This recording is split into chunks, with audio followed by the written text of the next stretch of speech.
तहलका न्यूज़ देख रहे हैं आप और मैं हूं आपके साथ नवीन और तस्वीरें पानीपत के एचडीपीजी कॉलेज से हम आपको दिखा रहे हैं। कॉलेज के अंदर एडमिशन की प्रक्रिया शुरू हो चुकी है। किस तरह से आप कॉलेज के अंदर रजिस्ट्रेशन करा सकते हैं, तमाम जानकारी लेंगे। एचडीपीजी कॉलेज के प्राचार्य डॉक्टर अनुपम अरोड़ा जी हमारे साथ, उनसे बातचीत करेंगे। सर, कॉलेजेस के अंदर एडमिशन की जो प्रक्रिया है वो शुरू हो चुकी है। कब से कब तक एडमिशन जो है वो बच्चे करा सकते हैं, किस तरह से ये पूरी प्रक्रिया रहेगी और रजिस्ट्रेशन कराने का समय कब से कब तक है सर? सर्वप्रथम मेरा परिचय, मैं डॉक्टर अनुपम अरोड़ा, प्रिंसिपल एसटीपीजी कॉलेज पानीपत। और हमारे जो विद्यार्थी हैं जिन्होंने 10+2 सीबीएसई बोर्ड या हरियाणा बोर्ड के एफिलिएटेड स्कूल से पास किया, आप सबको बहुत बहुत उत्तीर्ण होने पर बधाई। और आपकी स्कूल शिक्षा पूर्ण हुई और अब कॉलेज में जो भिन्न कोर्सेज़ हैं जो आप उच्च शिक्षा के क्षेत्र में, उसमें प्रवेश प्रक्रिया प्रारंभ हो चुकी है। 7 मई से 31 मई तक जो विद्यार्थी हैं जो कॉलेज के डिफरेंट कोर्सेज़ में एडमिशन लेना चाहते हैं, रजिस्ट्रेशन करवा सकते हैं। और रजिस्ट्रेशन हरियाणा गवर्नमेंट के ऑनलाइन सेंट्रलाइज पोर्टल पे किया जा रहा है। और रजिस्ट्रेशन के लिए कॉलेज में बहुत से हेल्प डेस्क बनाए गए हैं और जो विद्यार्थी हैं वो कॉलेज आ सकते हैं और हेल्प डेस्क पे जाके अपने आप को रजिस्टर कर सकते हैं। उसके लिए कुछ डॉक्यूमेंट्स चाहिए। इसमें सबसे महत्वपूर्ण बात यह है कि विद्यार्थियों को हम आमंत्रित करते हैं कि वो रजिस्ट्रेशन करवाने के लिए कॉलेज अवश्य आएँ, क्योंकि कॉलेज में काउंसलिंग टीम्स हैं और काउंसलिंग टीम में जो डिफरेंट फैकल्टीज़ हैं, जैसे साइंस है, आर्ट्स है, कॉमर्स हैं, उसके एक्सपर्ट्स हैं।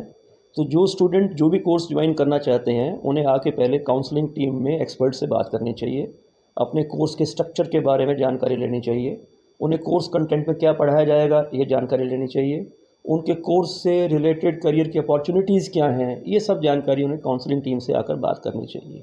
तत्पश्चात ही कोर्स को ज्वाइन करने का निर्णय लेना चाहिए। और इस तरह की इन्फॉर्मेशन उन्हें उन सब्जेक्ट के एक्सपर्ट्स ही दे सकते हैं। तो रजिस्ट्रेशन तो कहीं बाहर से भी विद्यार्थी कर सकते हैं, अपने मोबाइल फ़ोन से भी कर सकते हैं, लेकिन काउंसलिंग टीचर से, एक्सपर्ट से बात करना पॉसिबल तभी हो पाएगा जब वो कॉलेज आएंगे। तो एक तो हमारा आपके माध्यम से सबको अपील ये है कि अपने कोर्स के चॉइस के बारे में काउंसलिंग टीम से बात के बिना कोई निर्णय ना लें, जिसके लिए आप कॉलेज एक बार आएँ और हमारे टीचर से बात करके उपयुक्त निर्णय लें। ऑफलाइन और ऑनलाइन दोनों प्रकार से है सर? देखिए, हमारा जो जितने कोर्सेज़ हैं वो रेगुलर कोर्सेज़ हैं, ये ऑफ़लाइन कोर्सेज़ हैं। इसमें विद्यार्थी का कॉलेज में प्रवेश होगा, नियमित कक्षाएं लगेंगी, तो ये हमारे जितना कोर्स स्ट्रक्चर है वो सारा का सारा ऑफ़लाइन है। एक विशेष बात जो है वो ये है कि जितने भी अब कोर्सेज़ हैं, ये महाविद्यालय एसटीपीजी कॉलेज पानीपत कुरुक्षेत्र विश्वविद्यालय कुरुक्षेत्र को संबद्ध है। और कुरुक्षेत्र विश्वविद्यालय कुरुक्षेत्र पूरे भारत में पहला विश्वविद्यालय है जिसने जितने भी कोर्स हैं उन्हें एनईपी में, जो नेशनल एजुकेशन पॉलिसी 2020 है, उसके फ्रेमवर्क में रोल आउट किया है। तो यहाँ हमारे एसटीपीजी कॉलेज पानीपत में जितने भी हम शिक्षा प्रदान कर रहे हैं वो एनईपी के फ्रेमवर्क में कर रहे हैं। और ये एनईपी क्या है, जो पहले की शिक्षा प्रणाली थी ये उससे भिन्न है। पहले जो शिक्षा प्रणाली थी वो ज्ञान पे, नॉलेज बेस्ड कोर्सेज थे, बस पुस्तकें थी, विद्यार्थी अध्ययन करते थे, पेपर देते थे, क्वालिफिकेशन थी। अब जो ये शिक्षा पद्धति है एनईपी वाली, इसमें परिवर्तन किया गया है। देश में बेरोज़गारी बहुत बढ़ रही है, बेरोज़गारी के समाधान के लिए शिक्षा को कौशल युक्त किया गया है, एजुकेशन को स्किल ओरिएंटेड किया गया है। जितने भी कोर्सेज़ हैं उसमें स्किल को इंट्रोड्यूस किया है, स्किल कोर्सेज़ को इंट्रोड्यूस किया है, जिसका एम्प्लॉयमेंट के साथ, एम्प्लॉयबिलिटी के साथ, एंटरप्रेन्योरशिप के साथ अर्न व्हाइल यू लर्न जो है। तो बच्चे जो हैं एनईपी के अंतर्गत जो कोर्सेज़ करेंगे तो उनकी रोज़गार की संभावनाएं और अपना कार्य करने की संभावनाओं में बहुत विस्तार होगा, नए अवसर बच्चों को मिलेंगे।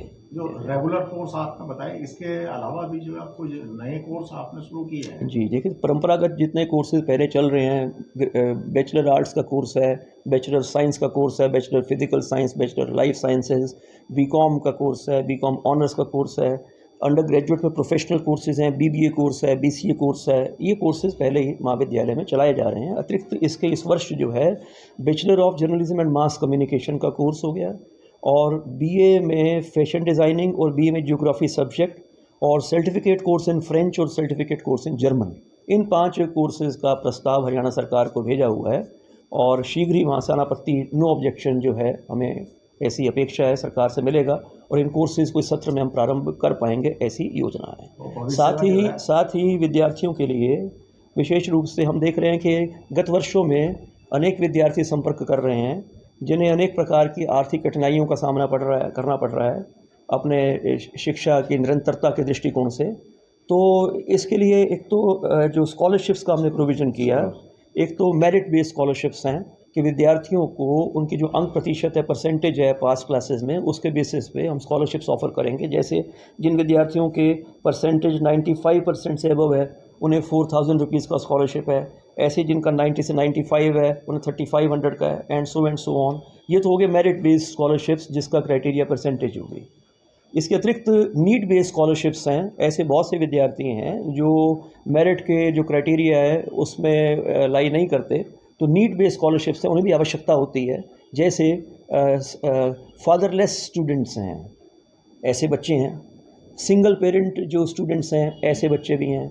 और ऐसे बच्चे भी कि माता पिता हैं, अभिभावक हैं, लेकिन उनका एक फाइनेंशियल हार्डशिप्स लाइफ में फेस कर रहे हैं, बहुत ज़्यादा अर्न नहीं कर रहे हैं और बच्चा बहुत कठिनाई अनुभव कर रहा है और स्थिति ये है कि यदि कुछ सहयोग नहीं हुआ तो बाधा आएगी पढ़ाई में। तो ऐसे विद्यार्थियों को भी हमने फाइनेंशियल सपोर्ट का अपना जो है एक प्रावधान रखा हुआ है। तीसरी कैटेगरी जो है वो रिजर्व कैटेगरी के स्कॉलरशिप्स हैं, जो हरियाणा गवर्नमेंट के, सेंट्रल गवर्नमेंट के स्कॉलरशिप्स हैं। पोस्ट मैट्रिक स्कीम स्कॉलरशिप्स कहते हैं। हमारे शेड्यूल्ड कास्ट कैटेगरी, जो अनुसूचित जाति कैटेगरी है, इसके विद्यार्थी हैं। आय अगर 2.5 लाख रुपए से कम है अभिभावकों की तो 0 फीस पे एडमिशन है। ऐसी ओबीसी कैटेगरी के स्कॉलरशिप्स भी हैं।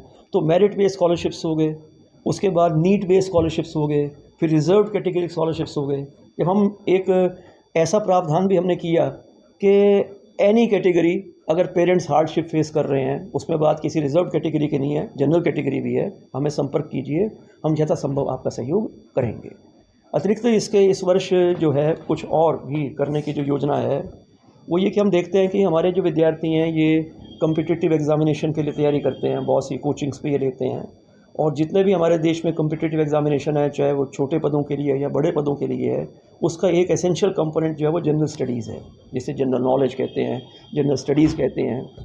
तो अपने महाविद्यालय में ऐसा इस बार योजना है कि प्रत्येक सप्ताह जो है कम से कम एक दिन जो विद्यार्थी इच्छुक हैं उन विद्यार्थियों को एकत्रित करके उनको जनरल स्टडीज़ की हम क्लासेस को कंडक्ट करेंगे कि वर्ल्ड में, हमारे नेशन में, हमारे स्टेट में लेटेस्ट क्या डेवलपमेंट्स हैं डिफरेंट फील्ड्स में, हमारे विद्यार्थियों को ये जानकारी कॉलेज के माध्यम से, कक्षाओं के माध्यम से, विशेषज्ञों के माध्यम से प्रदान की जाएगी।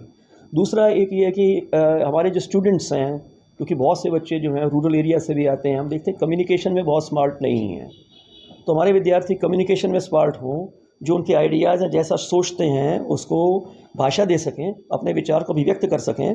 तो कम्युनिकेशन में भी क्लासेस का इस बार से एक योजना है कि हिंदी कम्युनिकेशन है, इंग्लिश कम्युनिकेशन है, विद्यार्थियों को सहयोग किया जाए, उन्हें पारंगत किया जाए, उन्हें मंच दिया जाए।